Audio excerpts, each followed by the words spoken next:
Coming to you live from my apartment, it's Rob Has a Podcast. And now, here's the guy who's never furnishing his home from the brick because that place has no furniture. It looks terrible. I'm Rob Cesternino. Hello, everybody, and welcome to our live Big Brother Canada 3 recap. Wake up, Canada. We're back. That's right. And here with me is our international Big Brother chief correspondent. Here is Mr. Kurt Clark, the tabulator. Kurt, how are you? I am amazing. I'm glad this is finally off the ground. Finally off the ground. Sorry about the delay to those guys watching the live show tonight. For those of you guys in the archives, you don't care. It all started at the same time for you, about a second after you pushed the play button. But for those of you guys joining us live, thank you very much. This is our first, and we have a very hearty audience here live on a Tuesday night to talk about Big Brother Canada. Going to start our twice-a-week coverage of Big Brother Canada. Of course, Kurt and I are going to talk about the premiere here tonight, but I'm going to be joined all throughout the season by many of your favorite Big Brother Canada guests along the way, plus guests from the U.S. version of Big Brother, and we will be getting updates from the live feeds from a team of Big Brother reporters, and I have been inundated with people who want to report on the live feeds here on the podcast. Kurt. Yes, it's. I was not used to the whole live feed thing. I just say Big Brother Australia, Big Brother UK.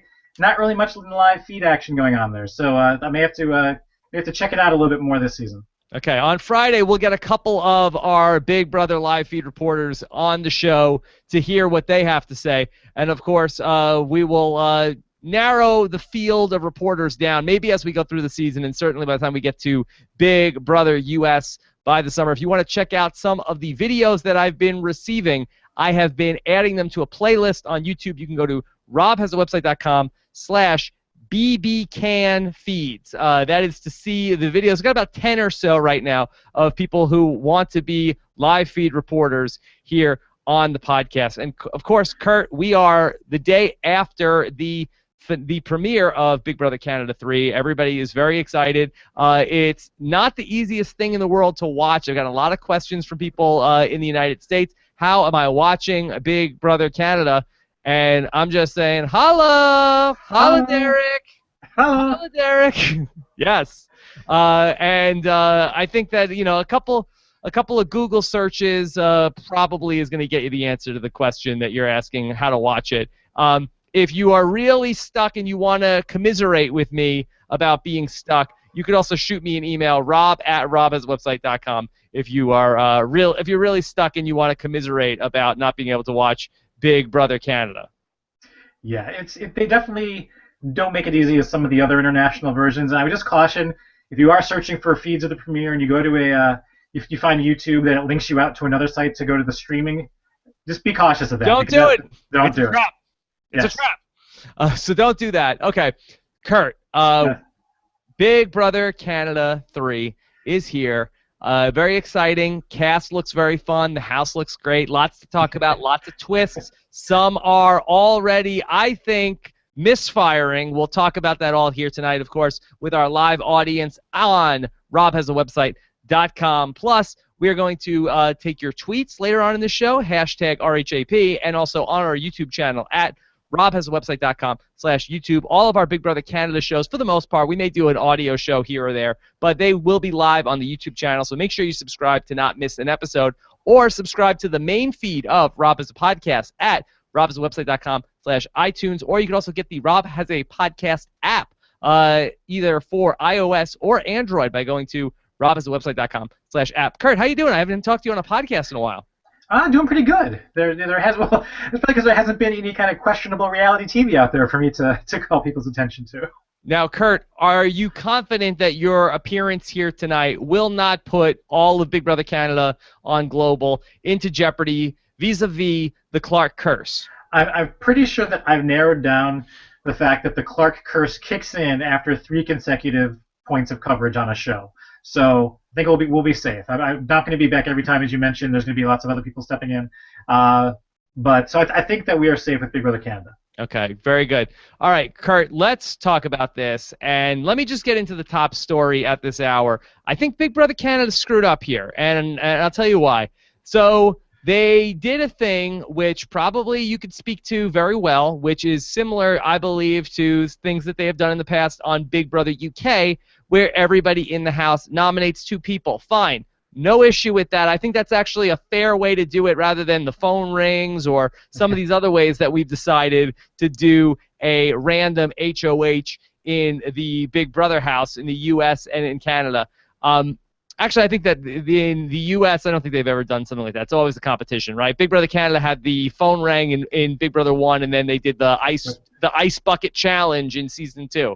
Yeah, Suzette answered the phone in the first season, and I believe it was also on the first night, not knowing really any of the people. She had to nominate 2 people pretty much immediately, and so it was pretty similar here. Yeah, so I'm fine with that. That's an interesting way to do it, but this idea that America is going to vote out the first player in the house. Oh, sorry. I apologize. I have my training wheels on. This is spring training for me. That Canada is going to vote out the first person. That's right, Kurt. So I don't like this, Kurt. We've seen 1 hour of these people. We don't have a live feed. We don't have an after dark. We don't have anything to go off of, and we are voting somebody out of the house based on nothing.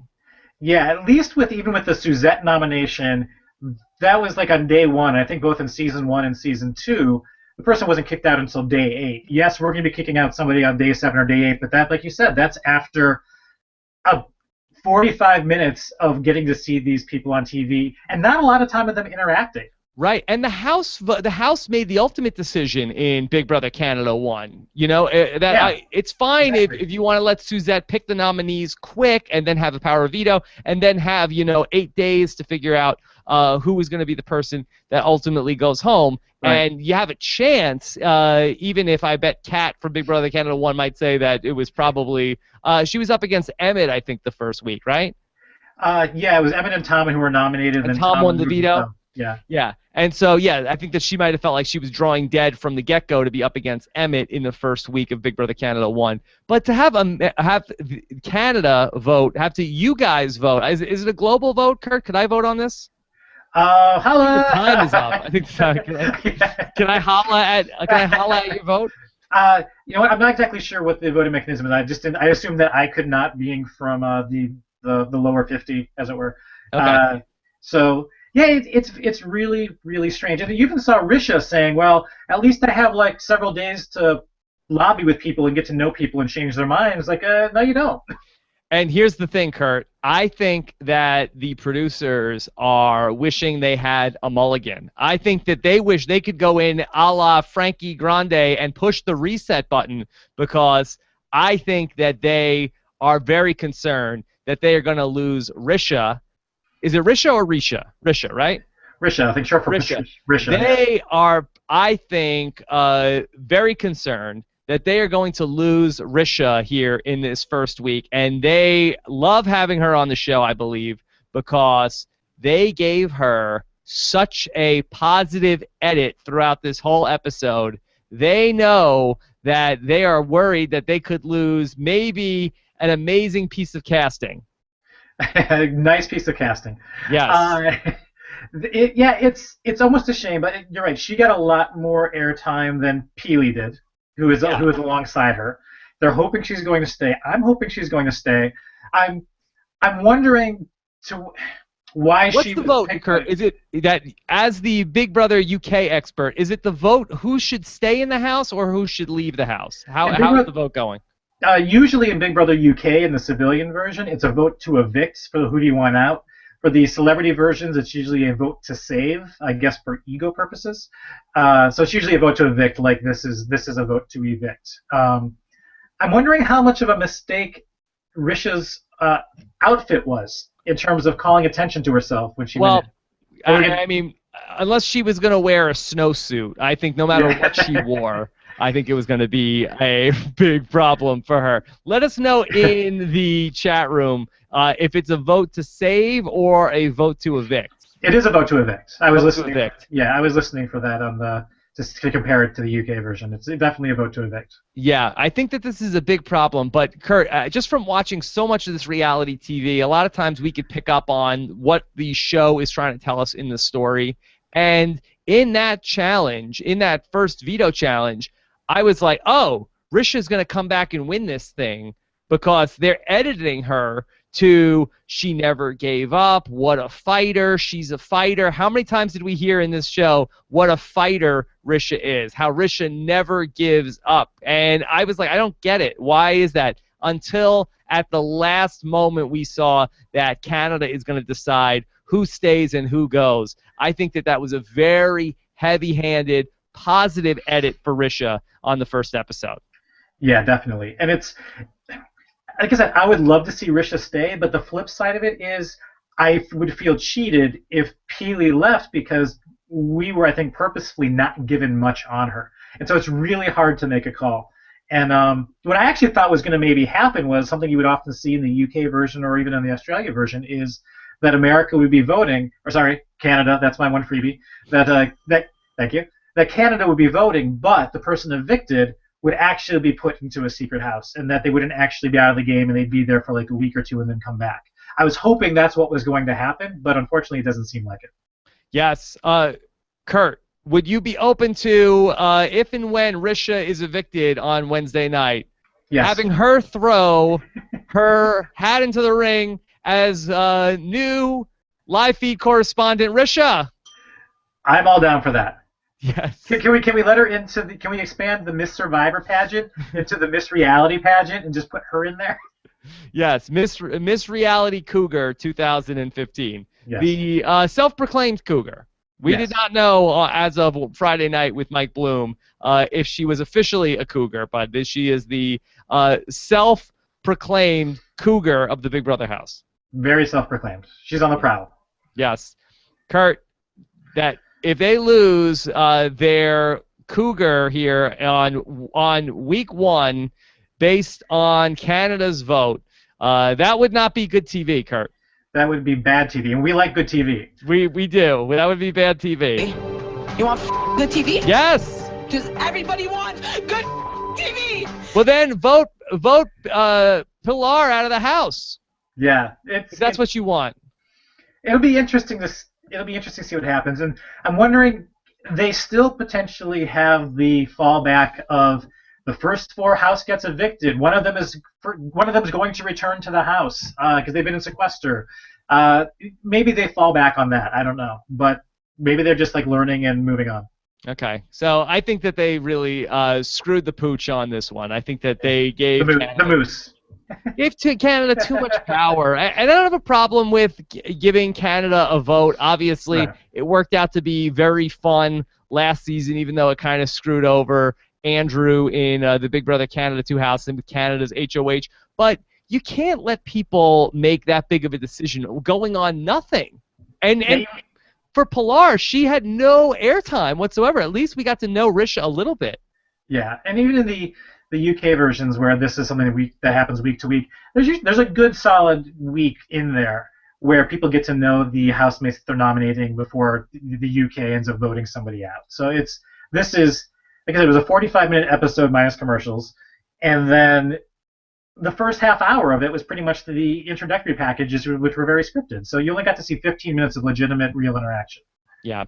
Okay, so outside of the first twist of the season, let's talk about some of the other headlines from night 1 of Big Brother Canada. So we have the Steampunk House.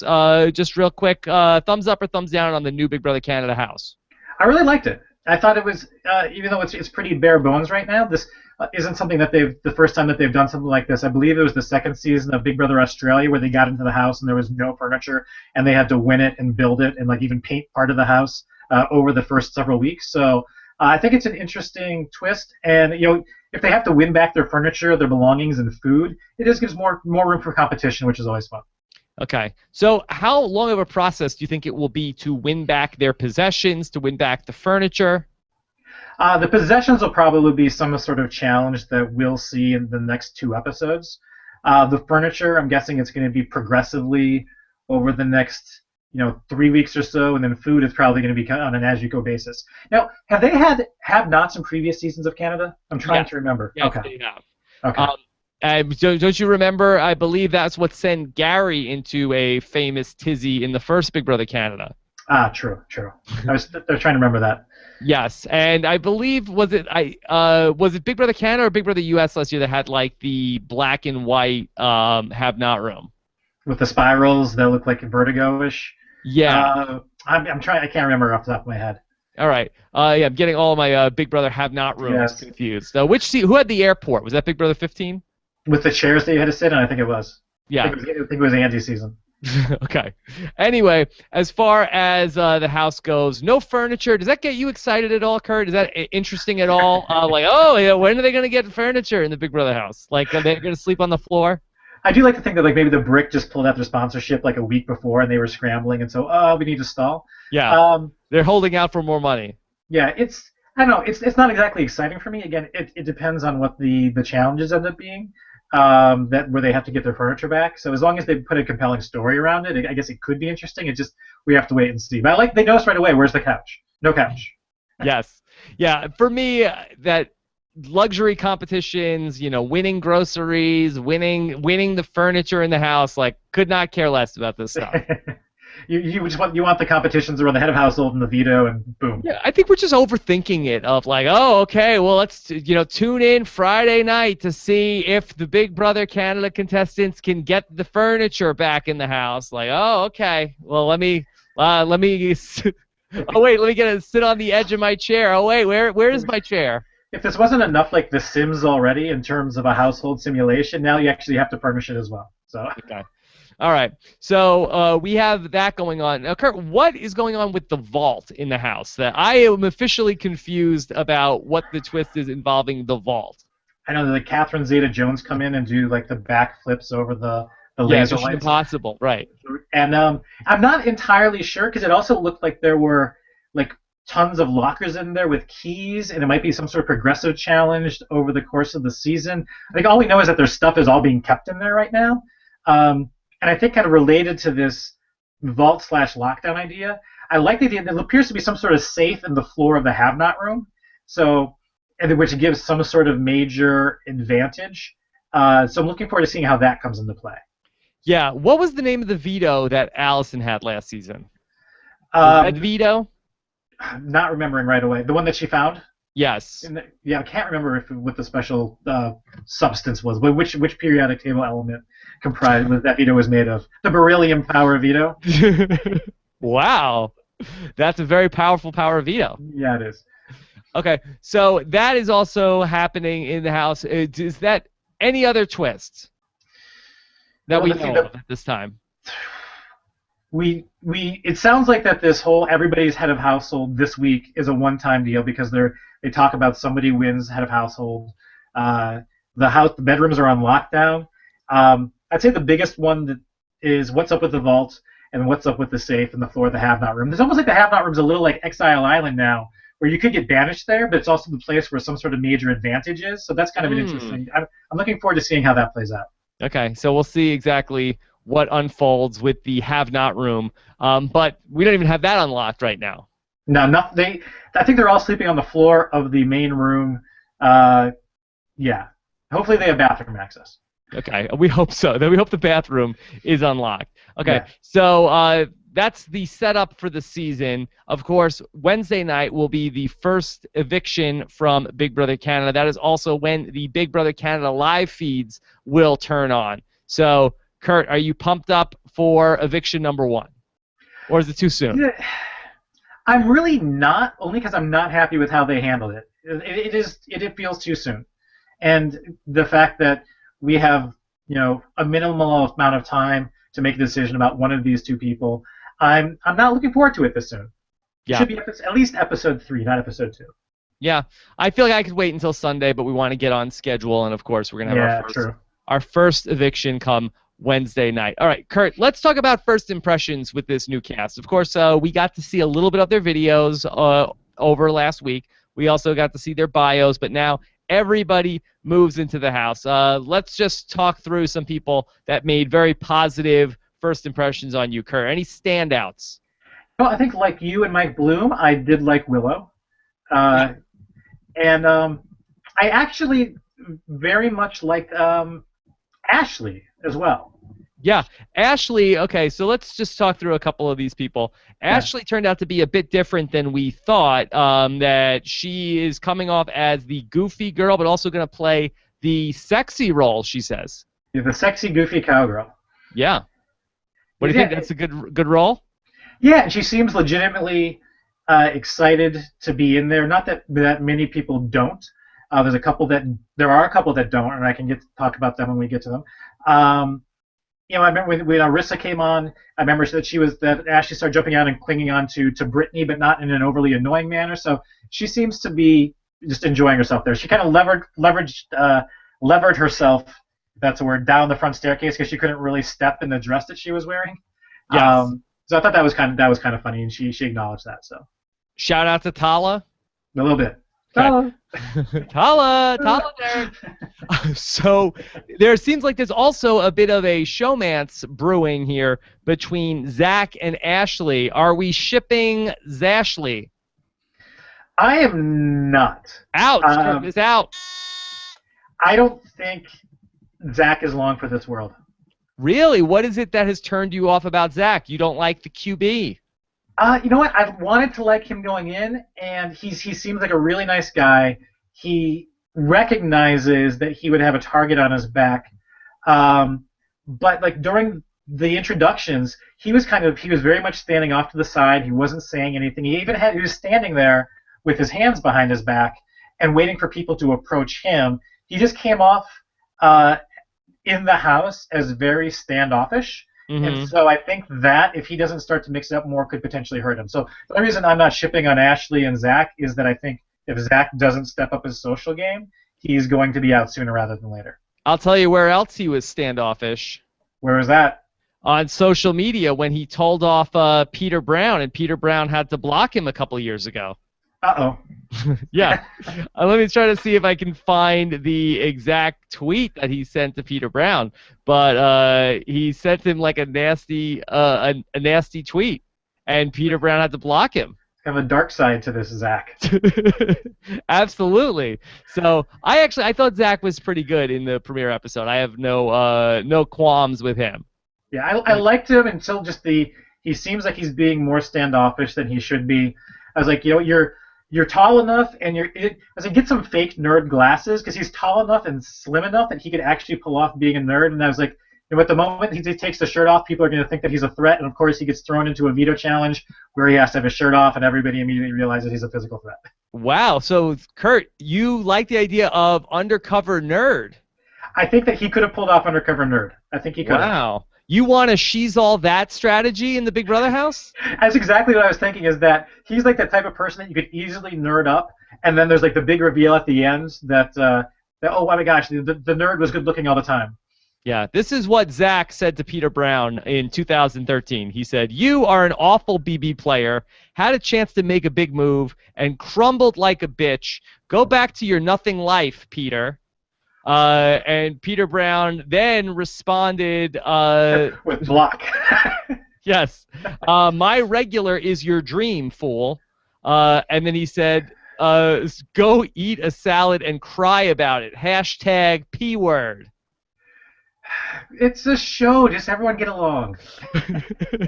Wow. I think kudos to Peter's response. I think the fact that Zach wrote that in the first place, well, we'll see how well he does in the house. Yeah, and we'll see what Peter Brown says about Zach on the sideshow this season. Oh, yeah, that'll be good. Yeah. Okay, who else made a standout impression for you, Kurt? Looking through the list, I want to see more of Sarah, to be honest. Sarah, the employee. The employee, yeah. Ask Jim Rice on Thursday if that's an official term that he coins as well. Okay, yes, Thursday I will be speaking with Jim Rice, the Survivor player on the Survivor Recap, who probably employs many employees. Exactly. And I don't know, there's something about Sarah that reminds me, she's like a cross between Christine and Nicole from last season's BB16. From last summer's BB16, because she kind of has like the nerdy Christine look a little bit, but when she talks, comes off a little bit unaware, like Nicole did at times. So just that combination has me intrigued, and I hope that she sticks around quite a bit. Yeah, I think she was pretty fun. She seemed very excited to be in the house. I liked her idea of sort of, wanting people to underestimate her because she's a stoner. But I think that she probably was too on the nose about it. Like, hey, you guys, I'm just a stoner. Like, you don't have to worry about me. People will exactly estimate her. They will not underestimate her. They will not overestimate her. She will be estimated. Yeah, but I think that she's gonna be fun. I think that she's Yeah. gonna make for some good TV, and that's what we want, Kurt. Right? We like good TV. That was right! Yes. Yes, it is.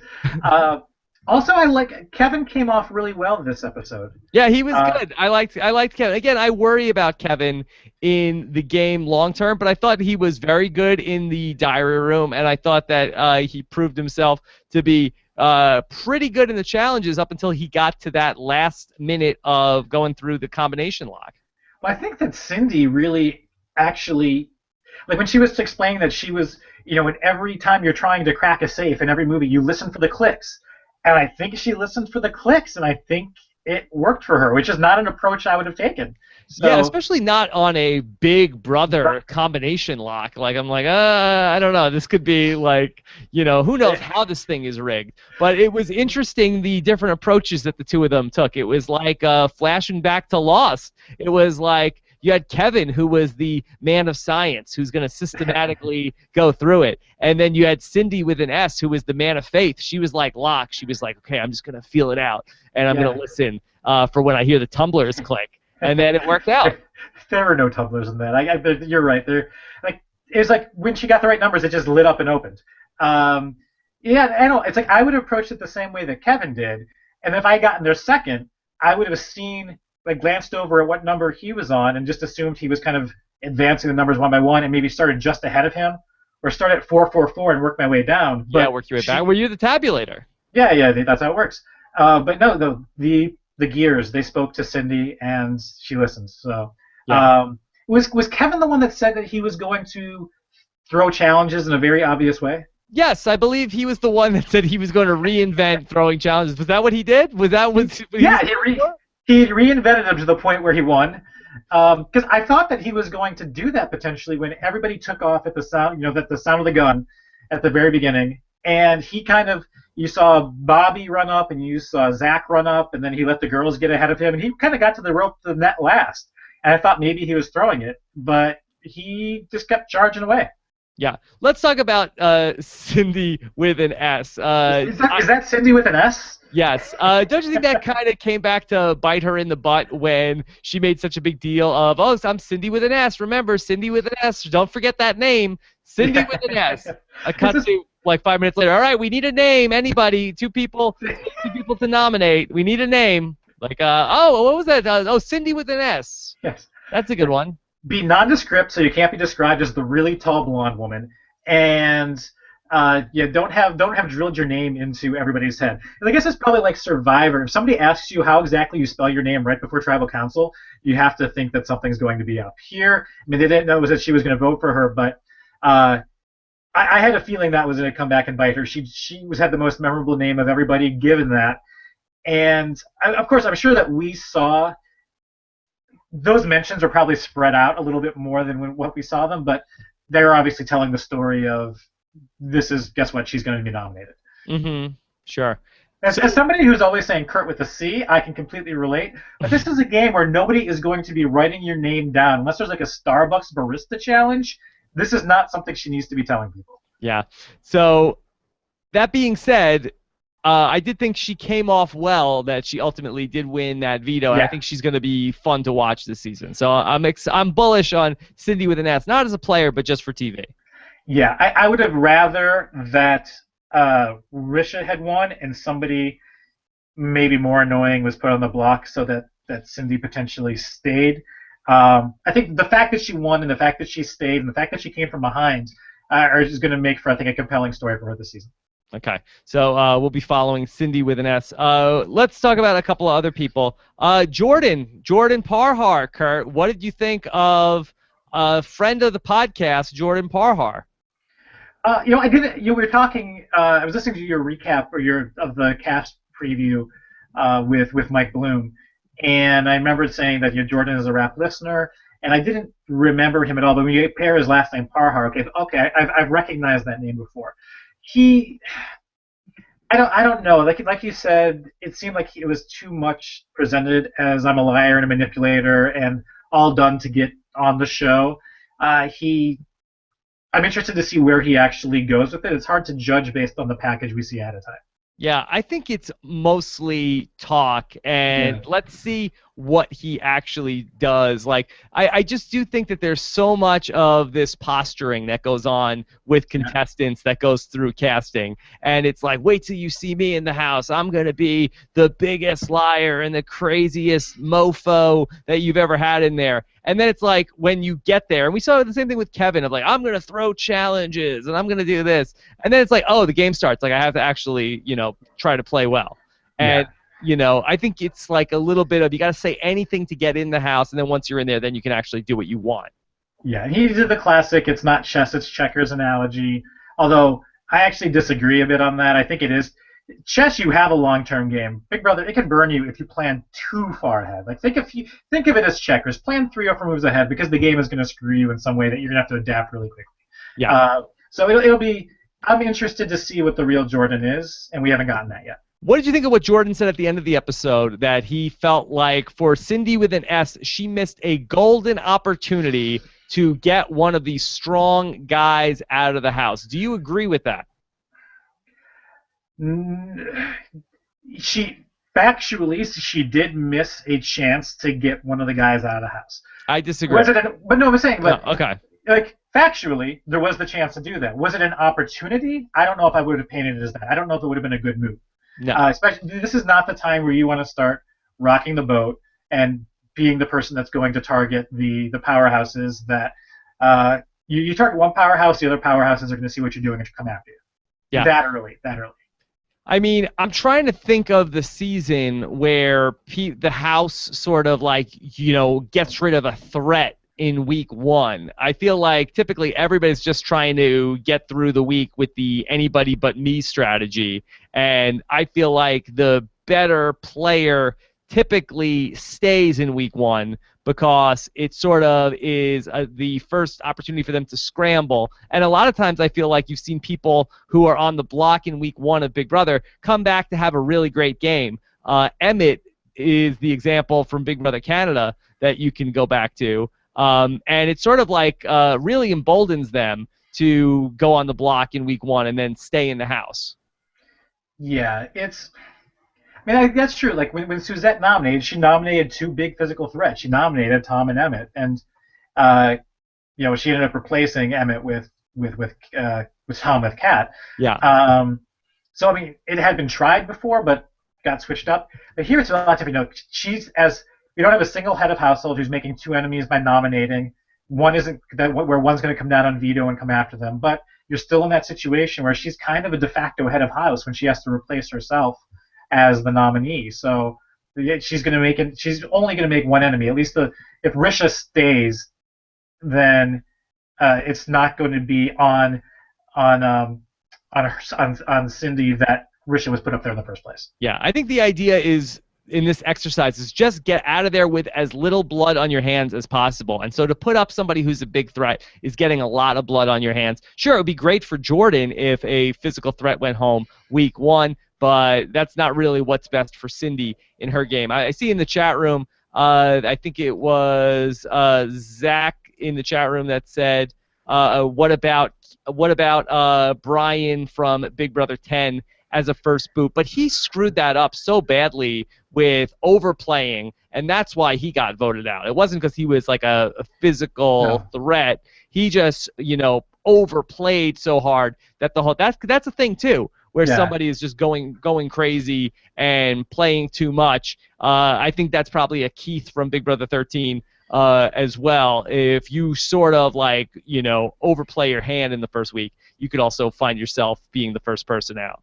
Yeah, Brian was not the physical threat. I mean, they brought him back to be the potential coach of the Brains team in the Click season. Jesse Goddard's ended up coming back for that instead of Brian.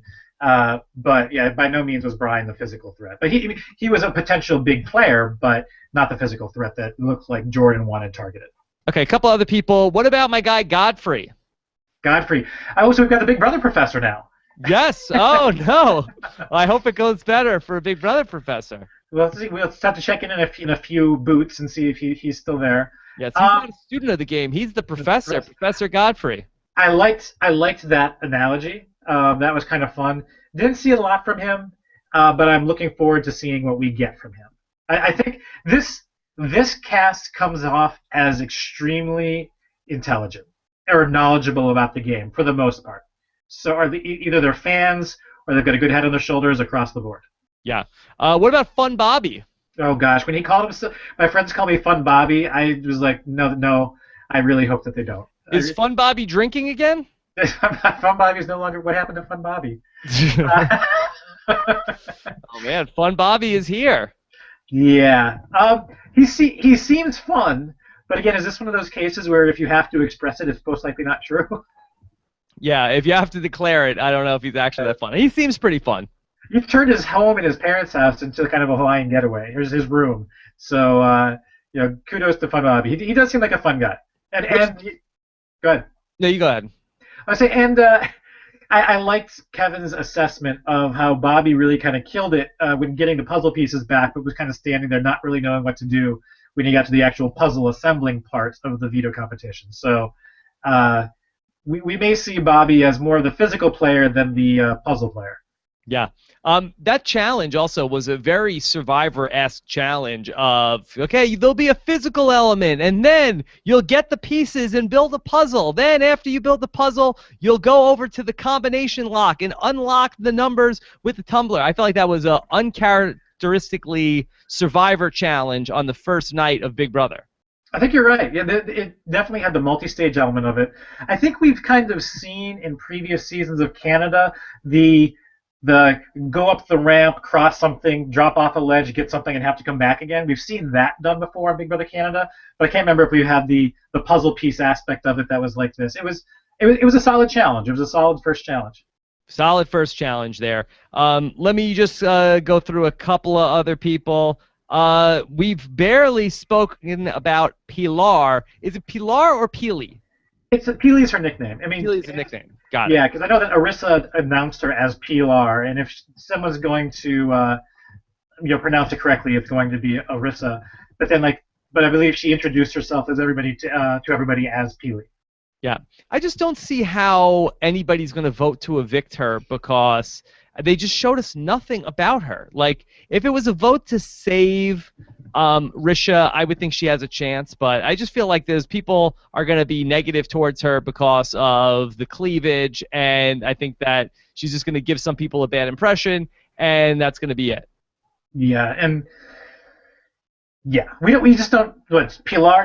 Maybe the fact that she's only been Canadian for 6 years. Maybe there's going to be some nationalism that strikes. I don't know. Who is going to the website and saying, unless they've really fell in love with Risha, like this vote is completely 100% an up and down vote on Risha. This is an indictment on Risha.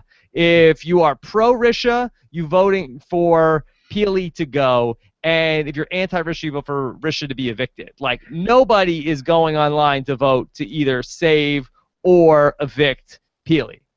Right. If you're anti-Cindy, you're going to vote to save Pili. I think you're also going to see that. Ooh.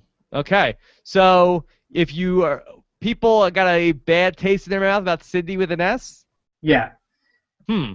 I have a feeling. I mean, I was trying to think. That's another thing that could potentially impact the vote. I think that Pili, because I had my notes that that during the nominations in the diary room, Cindy nominated Risha and Pili, and so I was wondering, well, is she just going to round out the group here with Pili, and is she going to stick to her original nomination from the diary room? And she ended up doing that. But the fact that was very public, and Pili looked shocked when it happened, I think that if people are annoyed by Cindy, they might just go in to save Pili by voting out Risha. Okay. A couple other people. Let's talk about Jonathan. Yeah, Johnny. Now, what did you think of this? I thought it was. I did not like when he was praying to his Big Brother board and said, "Don't let me be the next Anil." How dare you, sir? How dare you, Johnny? I don't care if what your cat is named. It was his dog. Whatever. How dare you? Can I say that I was going through my mind trying like what player was named Vito in the past? I mean there was Enzo from the Big Brother US, but who was Vito? And it took me a good 5 minutes. Like, oh, Vito, that Vito, got it. Okay. Yes. I was not firing at all cylinders. The tumblers were not clicking in my head as I watched this. Yeah. So I didn't like the taking a cheap shot at Anil, Johnny. So we got off on the wrong foot. Yeah. Other than that, Kurt, what did you think of Johnny? It's so we didn't see much of him in the actual house. I think he like responded to Risha, Risha's outfit at one point in the diary room, but like it's so hard to judge. Like most of my impression of him is from the package where he gets his key, and you can't really react to that. So we just know that he doesn't like father figures apparently, and then they cut to Bruno.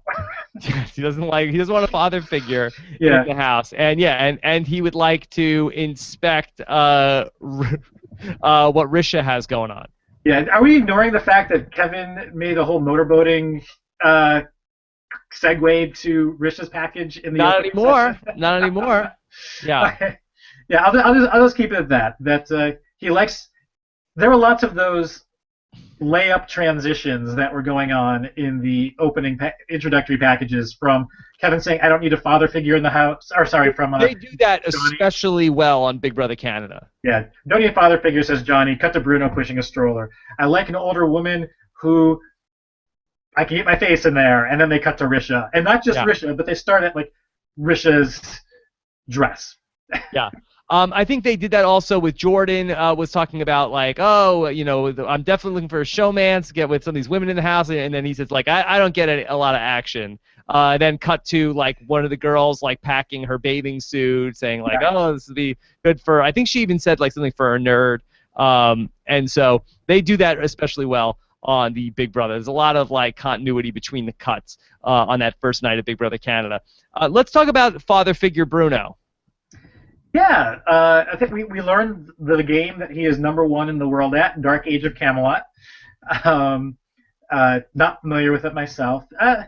He's going to win this show for your son, apparently, because he said he was going to win this for somebody in Dominic. So I don't know how he knows that your son would be interested in this, but apparently that's part of his gig. Yes, I appreciate that. I'll tell you what, from Bruno on night one, I would not be surprised if we got a little bit of a Derek vibe from Bruno. Are you buying or selling a potential Derek in Bruno?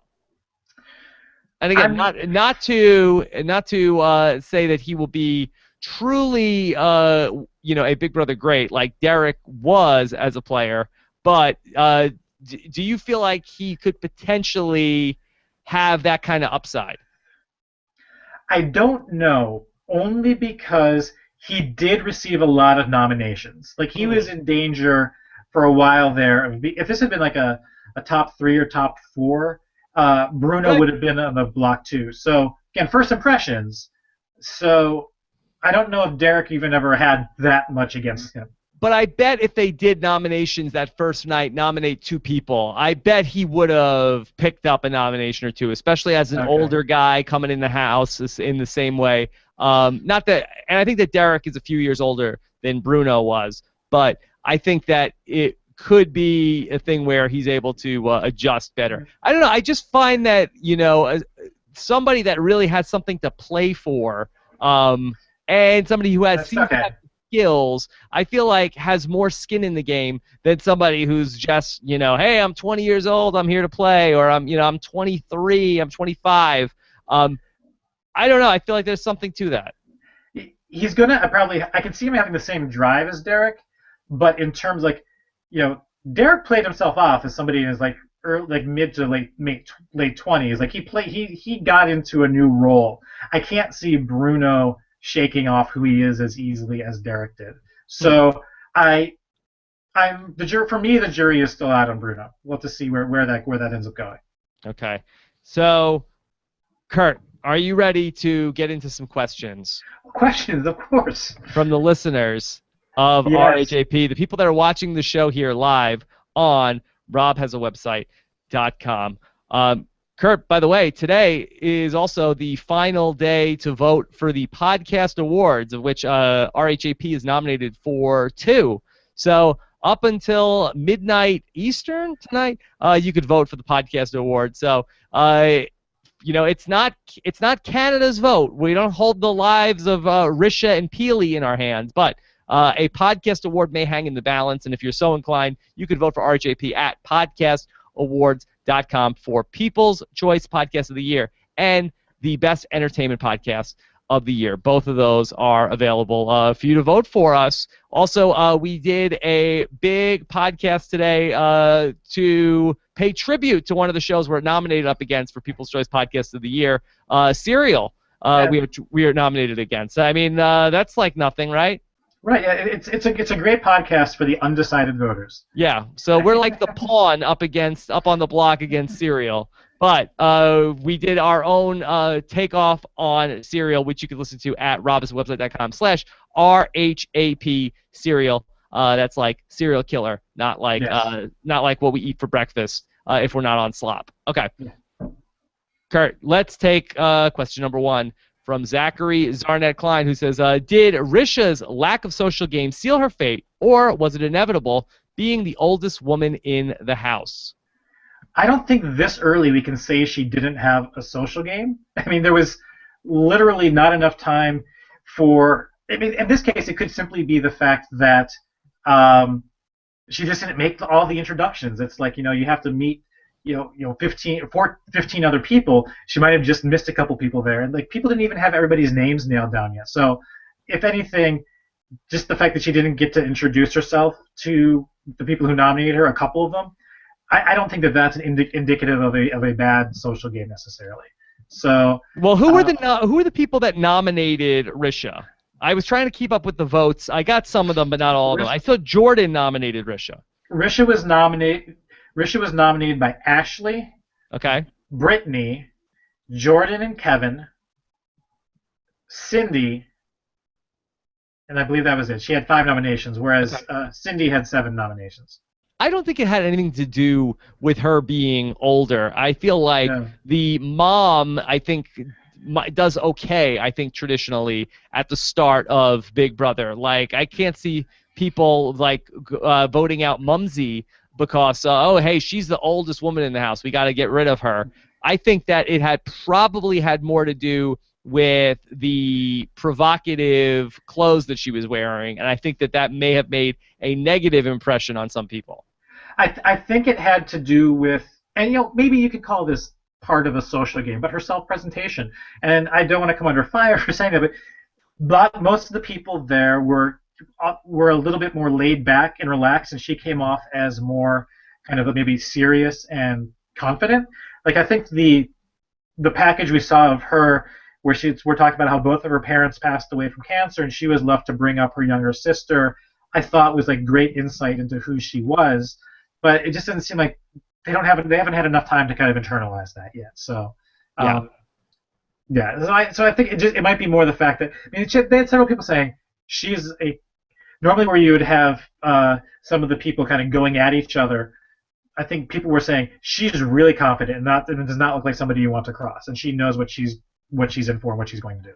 And there may be some people that voted for her because she was like an older woman. Maybe Kevin and Jordan say, but, what do I have in common with Risha? She's in her 40s. I'm in my early 20s. But maybe I think the women might have been like, I don't think that she's on the same page as I am. So I don't think it was for a person to person, it was age. And I don't think by a person to person, it was what she was wearing. So I think it might have been some other things that we could have even not seen. So hard to say it was one thing in particular. But I think that there have been plenty of older women that have done okay and could have survived this first vote in the House. Yeah. Agreed. Okay. Let's not persecute the Big Brother cast for age discrimination yet. Yet. We'll see. Okay. Flippin86 says, do you think Big Brother Canada should have let the veto winner Cindy pick the replacement nominee, or should they have figured out who received the 3rd most votes during the nominations, which were Bruno and Peely? Oh, that's interesting. I didn't really have an issue with I didn't really have an issue with Cindy getting to replace. I mean, if anything, it's interesting that she goes from being vulnerable to being in a position of power where she's going to get blood on her hands. Um, so I don't think that I think either one could have potentially worked. My bigger issue is the fact that the American public has like 20 minutes of actual in-game footage to base their vote on. That's the bigger issue here, not Cindy's Cindy getting to replace herself. Okay. Yeah, I don't think that it's such a big deal as to who ended up going up on. I mean, Cindy won the veto, let her pick the replacement nominee. I think that I agree with you. The bigger problem is letting the audience, the TV audience, pick who goes home after a couple minutes of screen time. Yeah. And also to edit the show to try to save Risha, because there is no doubt in my mind that that is the case. Yeah, I mean, I think that's one of the things that I know a lot of people out there don't like Big Brother UK or Australia because of this format, but they're pretty even-handed in how they edit people, whereas this would be the opposite of even-handed. I guess that would be odd-handed. I'm not quite sure, but yeah, you saw nothing of Peely. And that might actually end up, hurting the producers in the end. Like, people may actually say, well, I didn't see enough of this person to be able to convict them, so they should stay at least. Okay. Let's go to another question. This is from Bo123452. Rob, who do you think made the best and worst first impressions? Okay, we talked about the best first impressions. Who do you think made the worst first impression? Was it Zach for you, Kurt? See, Zach didn't. It wasn't that he made a bad.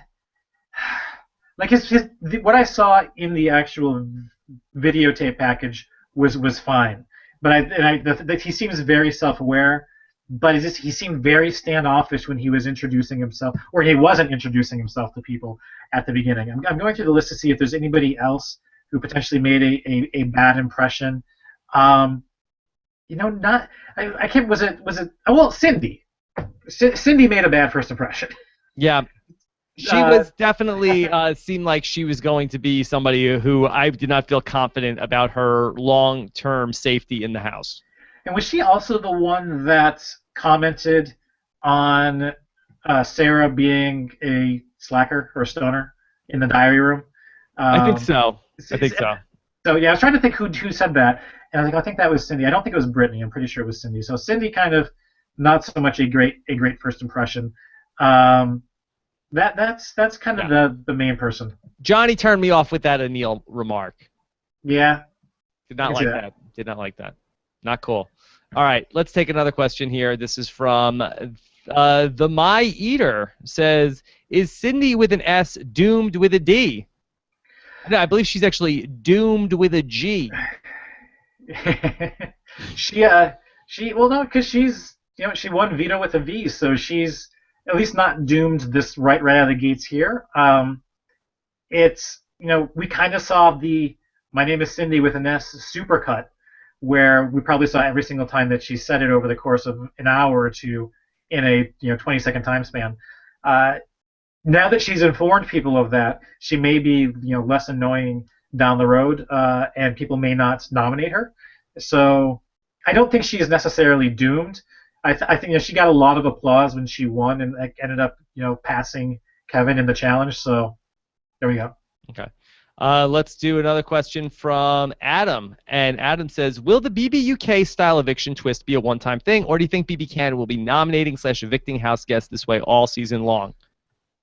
I'm pretty sure it's just a one, maybe two-time thing. I don't think that they would make that drastic of a change in the game without having said that this is something you're going to be doing all season long, Canada. So it's this was kind of positioned as this week you have the ultimate power. I think we did see in Big Brother 15 that what seemed like it was going to be 1 week where the house guest with the secret power was going to be America, and America got to pick that third nominee or what have you, and it ended up going like 2-3 consecutive weeks. So I don't know. We'll see if this ends up being more than 1 week, but I'm pretty sure it won't be. One of the things that I picked up on in the episode, Kurt, was Kevin was giving his diary room during the competition, and he talked about how he wanted to win the competition because he was going to keep the bros safe or keep the bros good. Kurt, do we have the early stages of a new bomb squad forming in the Big Brother Canada house? Or in the Canadian term, El Cuatro? I don't know. It's so hard. Maybe. I mean, the best I can say is maybe, because here's the thing. It's like I felt we got so little time to see these people actually interacting as housemates. We don't know where people necessarily stand with each other. This seems like this could actually be a very bro down season. So we'll have to see. But I wouldn't doubt it. That could have been fueled by some side conversation he had. But it doesn't look like there's many side rooms to go into to have side conversations just Who's yet. broing down with Jordan and Kevin? We can assume Jordan and Kevin are broing? That's like the Muppet Babies version of The Shield? Do we see that interaction much? I was thinking more that Kevin would have been referring to Zach and Bobby. Zach and Bobby are the bros. Yeah, like even though he kind of was like Bobby did really good at the physical part of the challenge, but poor guy, he's just kind of standing there clueless right now. I mean, it's a little bit more like where he's gonna be the brains of the group, and Bobby's gonna be some of the strength, and Zach's gonna be the charm. I don't know. So I can see the three who are competing in the veto competition potentially sticking together. Yes. I want to issue a retraction from Havish in the chat room, who reminds me that El Cuatro was the women's alliance in Big Brother 16. Quattro was the Canadian male alliance. So, of course, by putting the L in front of it, I've changed everything. Yeah, El Cuatro is south of the border. That's how you can remember. Yes. And that is El Cuatro with an E. Yes. Okay. Kurt, couple more questions. From Herschel, wants to know, I actually like how they're doing this right from the first episode. On BBUS, cast members seem to know when the twist is to be expected and when they're playing around mid-game. Here, they're doing the Canada votes thing right off the bat. Kurt, does that change anything for you? It doesn't change anything for me. I mean, I like, as a fan of the BBUK and the BB Australia, I like the this twist of having the house guests each nominate two people, and the people with the most nominations are up for eviction. I still just don't think it was a good move for the producers to have America vote with so little information to go on. I think that's a mistake. Okay. I don't mind them voting. It's just it should have been like after we got like a couple episodes under our belt to actually know these people. I'm on board. Same thing. I feel like no issue with doing it, but let's just let people get a taste of who these people are before we cast one of them aside, because one of them could be really good TV, Kurt. That's what we want. Show you good TV. Yeah. Show it to us. Yes. All right. Let's do, two more questions here. Thanks for the llama. Wants to know, is it just me, or does Kevin resemble James Ryan, a friend of Kurt Clark? His body, face, and even the way he competed in the veto. Do you think that he'll fall into the same boat? Well, what kind of boat is Kevin going to fall into?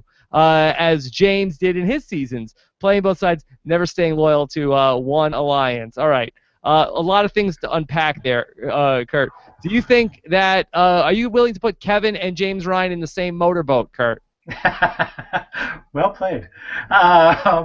Not just yet. James is a fierce competitor.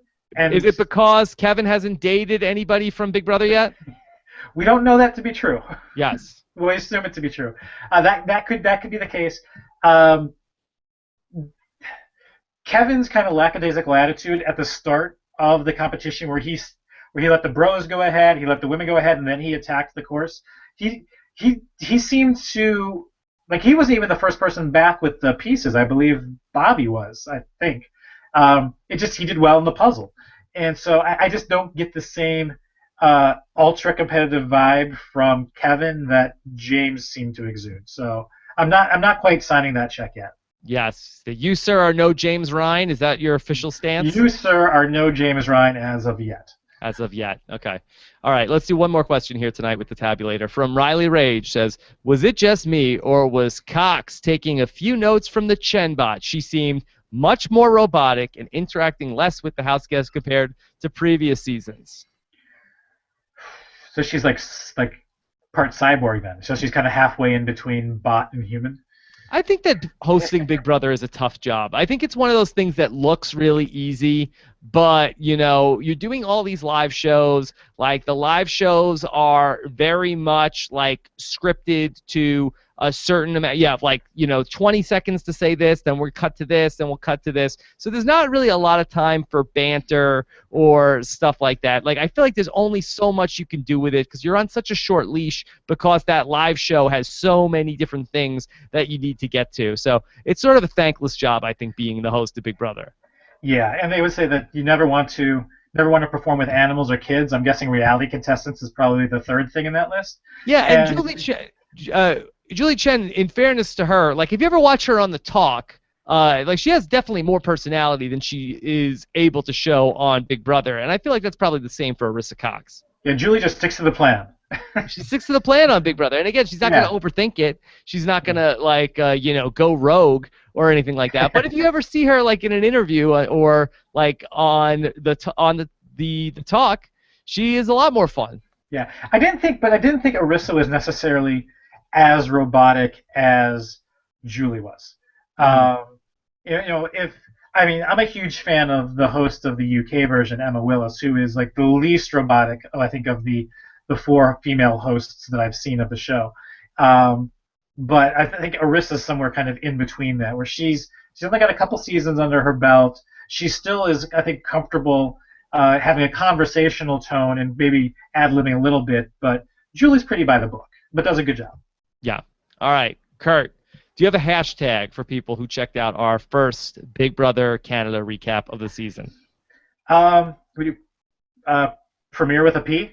That's good. Premiere with a P for the Big Brother Canada 3 premiere show. Kurt, very exciting. Very, very pumped up for Big Brother to be back. It should be a good time. Yes, should be a very fun time. Kurt, what's going on the Once Upon a Time podcast on post-show recaps?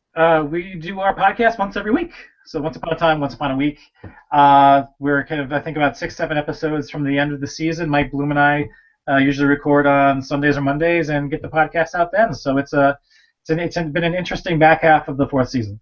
All right, so check out more Kurt Clark over on postshowrecaps.com. That's our scripted TV podcast. And, of course, stay tuned for more Rob Has a Podcast when we will be back on Friday to talk about Big Brother Canada 3 some more and get our first updates from the live feeds from this season. And we will start to bring in some of our Big Brother Canada guests. And, Kurt, I have a very good guest for Friday who is not 100% confirmed yet. So I don't want to announce it and then disappoint you in the chance that is going to fall through. But I can tell you I have a guest that is confirmed for Tuesday, and we will be speaking with somebody who is one of the standouts from last season. Arlie will be our guest next Tuesday, I believe, at I think we said we're going to do that one at 7 p.m. Eastern, 4 p.m. Pacific on Tuesday.